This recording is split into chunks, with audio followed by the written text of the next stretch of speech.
यस्तो त थाहा छैन ल यो त यस्तो अन्धकार हुन्छ कहिले पनि थाहा छैन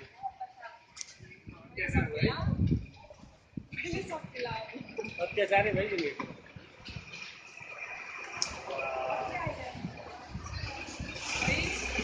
के हो हाम्रो स्कुटीले भित्र राख्नुपर्ने क्या